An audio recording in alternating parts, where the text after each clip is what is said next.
Hey everyone, in this lesson we're talking about cold sores or herpes. So in this lesson we're talking about what causes cold sores, what are some of the other manifestations, what we can do to make the diagnosis, and what we can do to treat it.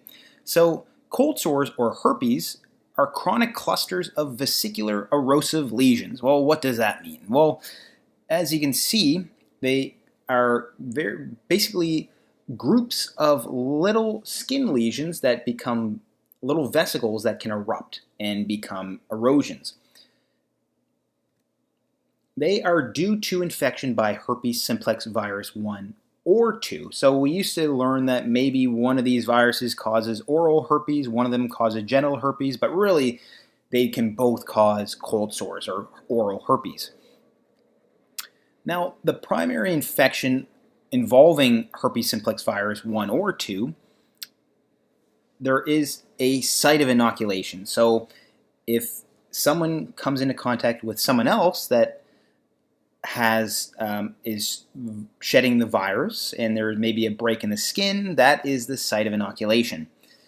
There can be a sudden onset of multiple painful vesicles on an erythematous base. So you can get this very sudden, very nasty, painful area on the lip or wherever this site of inoculation is, and it can be very red and very sore. And the primary infection generally lasts for about 10 to 14 days. And it may have systemic symptoms. This can include fever or chills, malaise. You just may feel very under the weather with this. Now, the pathophysiology of cold sores and herpes virus in general is that after the resolution of the primary infection, so after that 10 to 14 day period where your body eventually seems to resolve the infection and you're back to your normal self, unfortunately the virus hangs around and it remains dormant within ganglion cell neurons. So they basically stay there, and what happens is, so the HSV or herpes simplex virus hangs around in ganglion cell neurons, and really your immune system basically keeps them in check and suppresses them and keeps them within the neuron, and you're not going to have any symptoms until you have something that causes a recurrent infection. It could be that you're immunosuppressed in some way. You may have an illness or infection, or sometimes when you get older or some kind of stressor can cause this to erupt and have another recurrent infection of cold sores. And this is due to a reactivation of the herpes simplex virus from the ganglion cell neurons. And it recurs at the primary site of infection. So wherever you had that site of inoculation the first time, where you had that eruption of painful vesicles, you're going to have the same recurrent infection in the same place, so right in the same site.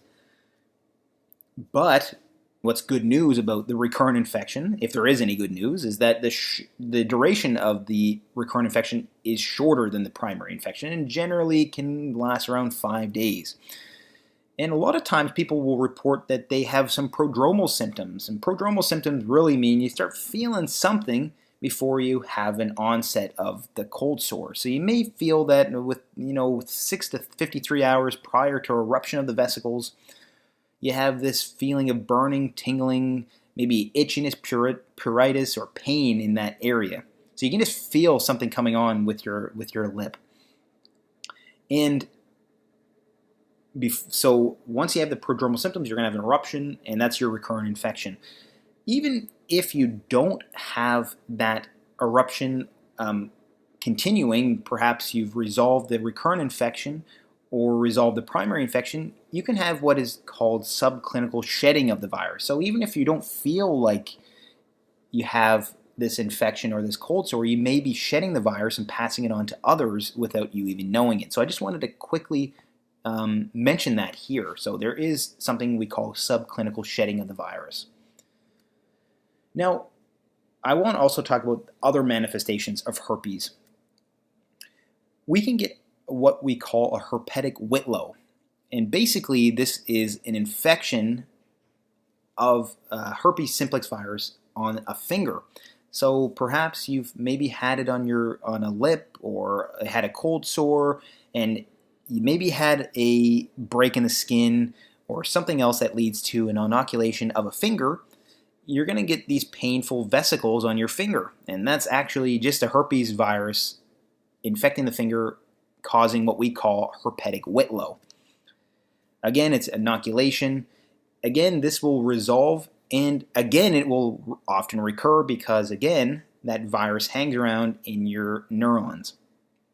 So another manifestation of cold sores or herpes can be herpes gladiatorum. So herpes gladiatorum is basically an herpes infection of the face, the neck, or the arms. So again, same thing as before. There's an inoculation of a certain site, not a lip, not a finger, but a face, neck, or arm. And again, you get vesicles on an erythematous base, just like we said before with oral herpes. And in this case, this herpes gladiatorum is caused or occurs in wrestlers and rugby players. So herpes gladiatorum, gladiators. You can think of gladiators, people that have physical contact with each other. So one person might have an eruption of herpes and they're in physical contact with someone else. They can actually pass it on to another individual in a different location. Perhaps they struck them in the face, or they had a very close contact with someone with herpes up against an area of the face or neck or arm, and that can lead to this, what we call herpes gladiatorum. And again, this is all due to skin-to-skin contact. So people in physical sports like wrestling, rugby, can all get this condition. And the last manifestation I want to just discuss quickly is erythema multiforme. Erythema multiforme is basically an acute immune system disorder that may be elicited during infection with herpes simplex virus. So if you are infected on your lip, you might get these odd kind of skin manifestations or mucosal manifestations on certain parts of your body. Some of these can cause these manifestations on your hands, in your oral mucosa, or even your genitals. So you may get this odd cutaneous manifestation here, like in this picture, and that's actually erythema multiforme. So how do we make the diagnosis of cold sores or herpes infection? Well, we can do a viral culture or PCR. We can see evidence of the herpes simplex virus, but in actuality, almost always, there's probably going to be a clinical diagnosis. So what can we do to treat this condition?